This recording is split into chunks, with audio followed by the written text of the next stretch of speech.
estimados estudiantes, bienvenidos a la segunda unidad del curso de Matemática Básica. En esta ocasión vamos a trabajar sobre el lenguaje conjuntista. Vamos a ver nuestra primera sesión que justamente va a tratar sobre la introducción, la relación de pertenencia y la relación de igualdad. Comenzamos un poquito con la introducción.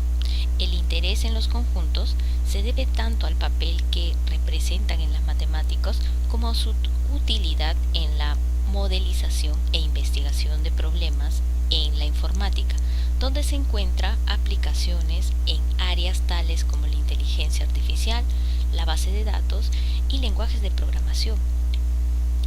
La idea de agrupar objetos de la misma naturaleza, clasificarlos en colecciones o conjuntos, es parte de la vida diaria de los seres humanos. Por ejemplo, un conjunto habitacional, el conjunto de libros de una biblioteca, el conjunto de árboles en un terreno, el conjunto de calzados en un negocio de venta al público, el conjunto de utensilios en una cocina, el conjunto de los números naturales, etc.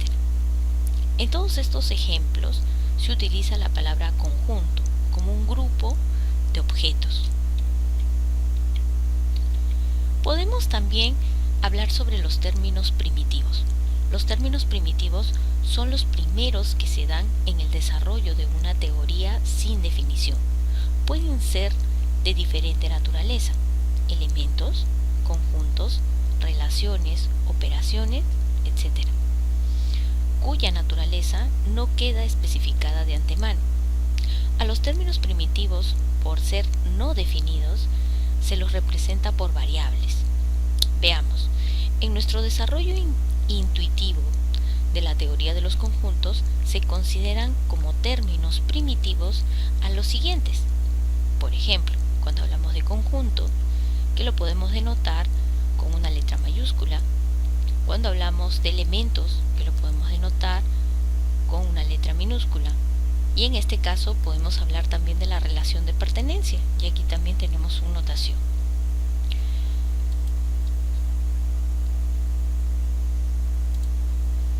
En este caso, cuando hablamos de notación, vamos a decir que los conjuntos se simbolizan generalmente mediante letras mayúsculas, a sus elementos con letras minúsculas, números u otros objetos respectivamente.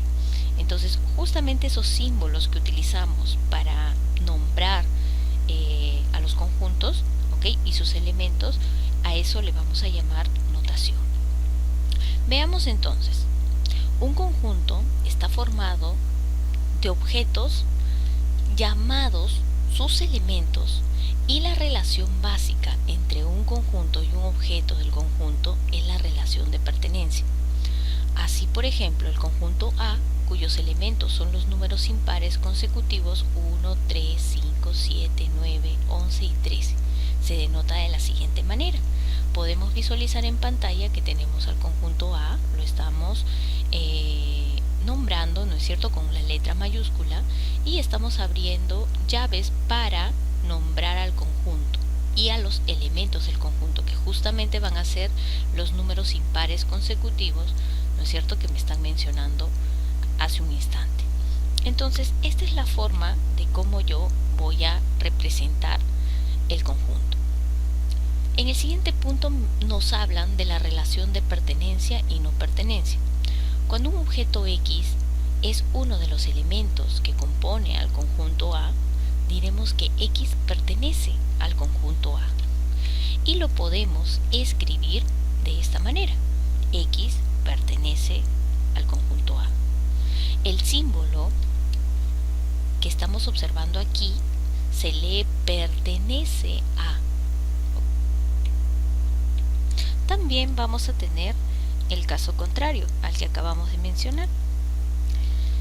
En el caso de que X no es uno de los elementos del conjunto A, diremos que X no pertenece al conjunto A, y lo vamos a escribir de esta manera. Miren la simbolización: X no pertenece a A. Por ejemplo, si 5 es un elemento del conjunto A, escribimos de la siguiente manera: X pertenece a A. Si por el contrario 5 no es elemento del conjunto A, lo escribiremos de la siguiente manera: 5 no pertenece a A. Entonces, fíjense que estamos simbolizando, ¿ok?, la relación de pertenencia y no pertenencia.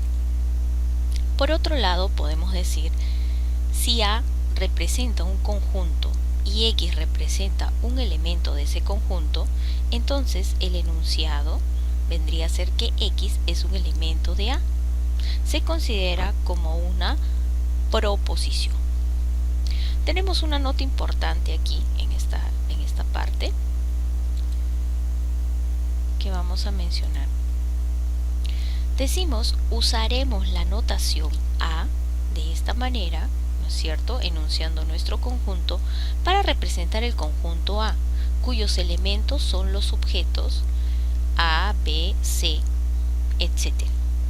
Aquí las llaves nos sugieren la relación de pertenencia. Así tenemos que A pertenece a A, C pertenece a A, y así sucesivamente podríamos enumerar todos los elementos del conjunto. Veamos, los símbolos, en este caso N, Z, Q, R y C, servirán para representar a los siguientes conjuntos numéricos, que van a ser muy importantes. Por ejemplo, el primer símbolo que estamos verificando vendría a ser el conjunto de los números naturales. El siguiente, el conjunto de los números enteros. El siguiente, el conjunto de los números racionales. El que continúa, el conjunto de los números reales. Y el último, el conjunto de los números complejos. Veamos de esta manera, ¿ok? Englobamos todo este sistema numérico, englobando como el más grande el conjunto de los números complejos, dentro de ello el conjunto de los números reales, dentro de los reales tenemos al conjunto de los números racionales, y dentro de los racionales vamos a tener al conjunto de los números enteros. Y como conjunto más pequeño vamos a tener dentro de los números enteros a los números naturales. Entonces, este esquema nos va a servir mucho para identificar a qué conjunto numérico pertenece cada valor que estamos encontrando. Seguidamente vamos a mencionar la relación de igualdad, o también llamada igualdad de conjuntos. Expresamos la igualdad de conjuntos en términos de la relación de pertenencia. Además, entenderemos que A es igual a B si y solo si A y B son dos nombres diferentes para un mismo objeto. Veamos, ¿qué quiere decir esto? Vamos a ver la definición. Sean A y B dos conjuntos, se dice que A es igual a B y se denota A igual a B si ambos tienen los mismos elementos. Eso es mi primera característica. Entonces, digo, esto es, A es igual a B si todos los elementos de A son elementos de B y todos los elementos de B son elementos de A, independientemente de cómo estén definidos. Así, por ejemplo, los conjuntos dados en la figura que estamos visualizando en pantalla son iguales. ¿Por qué? Porque estamos verificando, ¿no es cierto?, que tengo los mismos elementos. Yo no visualizo los mismos elementos, lo que pasa es que están definidos de distintas maneras. Si yo resuelvo este elemento, sería raíz cuadrada de 4, pero ese resultado me da 2, entonces lo tengo por aquí. ¿Listo? Si resolvemos menos 1 elevado al cubo, este menos 1 elevado al cubo me va a salir menos 1. Ahora, si digo 2 elevado al cubo, ¿a qué es igual? A 8, profesora, lo tengo por aquí. Y el último, 2 quintos, es equivalente a decir 6 sobre 15. Entonces fíjense que tengo 4 elementos, tengo la misma cantidad de elementos y estos elementos deben ser iguales. ¿Listo? Entonces está cumpliendo la definición que estamos mencionando. Por otro lado, el orden en el cual se escriben los elementos de un conjunto es irrelevante. Además, estos se escriben una sola vez. Así, los conjuntos, por ejemplo, yo tuviera el conjunto 0, 4, 8. Esos son los elementos de este conjunto. El siguiente 8, 0, 4. El siguiente 0, 0, 8, 8, 4 y 4. Todos estos tres conjuntos son iguales porque finalmente se van a expresar, ¿no es cierto?, como un solo conjunto que tiene tres elementos: 0, 4 y 8. Veamos un ejemplo. Dado los conjuntos A y B, en este caso, me dice A el conjunto con los elementos X que pertenecen al conjunto de los números enteros, donde X son enteros divisores, ¿no? En este caso son divisores de 10. Y B son los siguientes datos. Pero me dicen, coincidentemente, que se tiene que A es igual a B. En efecto, entonces, diremos que los elementos de A son números enteros divisores de 10, como lo mencionamos hace un instante. Es decir, tenemos al valor menos 10, menos 5, menos 2, menos 1, 1, 2, 5 y 10. Por lo tanto, podremos decir que todos estos valores son los que cumplen para el conjunto A, pero también van a cumplir para el conjunto B. En algunos casos no se listan todos los elementos de un conjunto, pero se nombran los suficientes y se usan los puntos suspensivos para sugerir los elementos faltantes. Por ejemplo, si nosotros mencionamos al conjunto A con elementos 3, 5, 7 y así sucesivamente, los tres puntos sugieren que los elementos continúan. Lo mismo en el conjunto B. Tengo 2, 4 puntos suspensivos hasta el valor de 32. Pero esta forma de nombrar conjuntos es muchas veces ambigua, pues no se puede saber de antemano qué elementos son los que se han omitido. Por ejemplo, A podría ser el conjunto de los números impares mayores que 1, o podría ser el conjunto de los números primos también mayores a 2. Entonces por ahí podemos ingresar o entrar a ambigüedad. De la misma forma, en el conjunto B que acabamos de mencionar, podrían ser todos los números pares de 2 hasta 32. O también podríamos decir que son las potencias enteras de 2 a la n, desde n igual a 1 hasta n igual a 5. También podría cumplir este conjunto. Entonces veamos, hay que tener mucho cuidado cuando utilizamos los puntos suspensivos. Veamos ahora el concepto de conjuntos diferentes. En este caso, por ejemplo, decimos dos conjuntos A y B son diferentes y se denota de esta manera si existe por lo menos un elemento de X, un elemento X de A que no está en B, o que existe algún elemento de B que no está en A. En simbología, ¿cómo lo podríamos entender? A es diferente de B si solo si existe un X tal que X pertenece a A y X no pertenece a B. O lo que dijimos hace un instante, existe un X tal que X pertenece a B y X no pertenece a A. Entonces, si se cumple cualquiera de estos dos, nosotros podremos decir que efectivamente A es igual a B.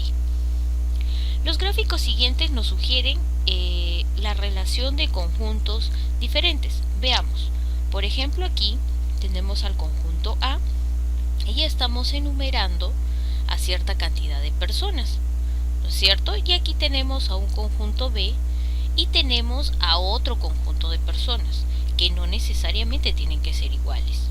¿Ok? Fíjense que no solamente están diferenciándose en color, sino también en forma. En este caso podríamos entenderlo como que son de diferentes géneros. Sigamos entonces, vamos a ver un ejemplo.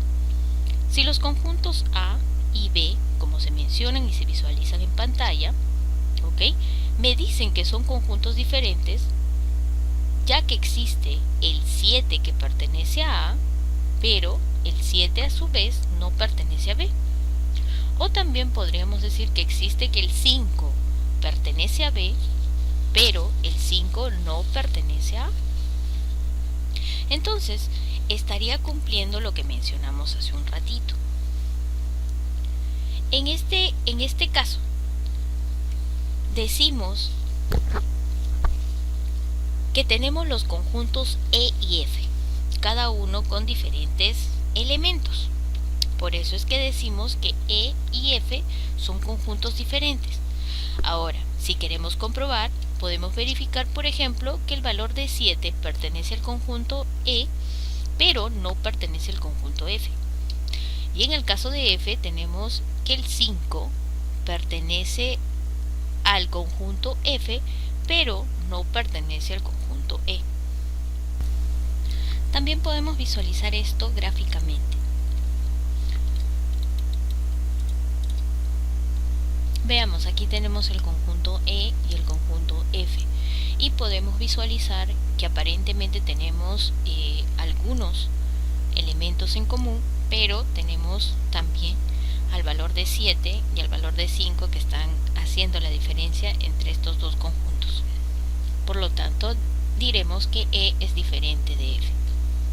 En este caso, es una condición necesaria y suficiente para que dos conjuntos F y E sean diferentes o distintos, en que exista un elemento de E que no esté en F, o que exista algún elemento de F que no esté en E. En conclusión, dado los conjuntos A y B cualesquiera, se tienen las equivalencias siguientes. A es igual a B cuando todo elemento de A pertenece a B y todo elemento de B pertenece a A. El segundo caso es cuando A es diferente de B, lo que acabamos de ver. Es cuando algún elemento de A no pertenece a B o algún elemento de B no pertenece al conjunto A. Entonces, mencionado esto, podríamos determinar en el conjunto de los números enteros si los conjuntos dados son iguales o diferentes. ¿Listo? Tenemos aquí, por ejemplo, el conjunto A, el conjunto B y el conjunto C. Vamos a ver la solución. En este caso, vamos a enunciar primero al conjunto A. Si es que retrocedemos un poquito, hablamos del conjunto A, que X pertenece a los números enteros, al conjunto de los números enteros. X es par y X al cuadrado es impar, me dice. A ver, vamos por aquí, entonces vamos a comenzar con el conjunto A. Primero, X es par, entonces debes tener la forma 2K. X es igual a 2K para algún K que pertenezca al conjunto de los números enteros. Ahora, vamos a elevar al cuadrado. Me quedaría X al cuadrado es igual a 4K al cuadrado para K que pertenece al conjunto de los números enteros. Vamos a factorizar un 2. Entonces diríamos un X al cuadrado es igual a 2 por 2K al cuadrado. Ahora vamos a reemplazar el valor de 2K al cuadrado por otra variable. Vamos a hacer un pequeño cambio de variable y le vamos a poner a todo esto un P. Entonces, X al cuadrado vendría a ser a 2 veces P. ¿Listo? Pero recordamos que esta fórmula, ¿ok? Cuando nosotros decimos finalmente que X al cuadrado es igual a 2P, vamos a tener justamente la forma de un número par, ¿no es cierto? Especificando que P debe pertenecer al conjunto de los números enteros. Por lo tanto, concluimos en que X al cuadrado es par. En consecuencia, la proposición X es par y X al cuadrado es impar es falsa. O dicho de otra forma, no hay ningún número par cuyo cuadrado sea impar. Y por lo tanto, A no tiene elementos, es decir, A es un conjunto sin elementos. A este conjunto se le llama vacío y se denota de la siguiente forma. A es un conjunto vacío.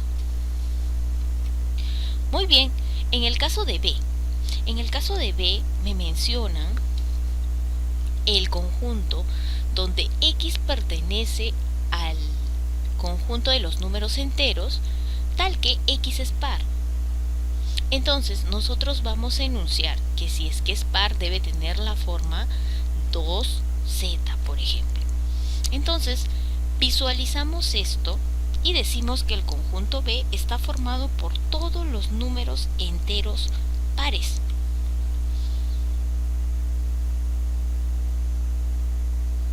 Y en el caso de C, diremos que X pertenece a C.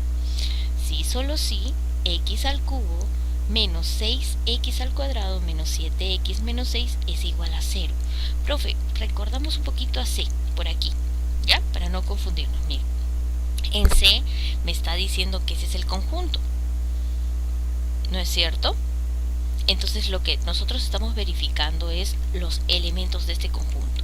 Entonces regresamos a C y diremos, al hallar las raíces de esta ecuación que tenemos que resolver, usando el método de Ruffini, vemos que no existe ningún número entero que satisface la ecuación dada. Por lo tanto, C es un conjunto vacío. Por lo tanto, analizado el conjunto A, el conjunto B y el conjunto C, podemos decir que los resultados obtenidos siguen de esta manera. Yo podría decir que A es igual a C, que A es diferente de B y que C es diferente de B.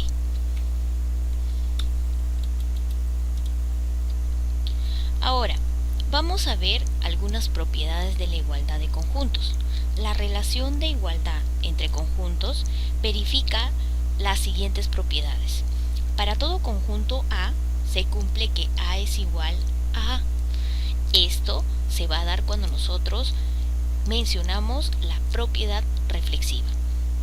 La siguiente, en la propiedad simétrica.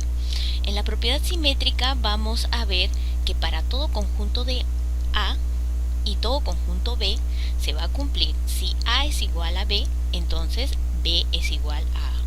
Esto es dentro de la propiedad simétrica. Y tenemos una tercera propiedad, que es la propiedad transitiva, que en este caso será para todo conjunto A y para todo conjunto B y C se va a cumplir que si A es igual a B y B es igual a C, entonces podríamos afirmar que A es igual a C. Estas serían las propiedades que más adelante vamos a poder utilizar para la resolución de otros ejercicios. Hasta aquí llegamos con nuestra primera sesión de conjuntos. Nos reencontramos en la siguiente sesión, chicos.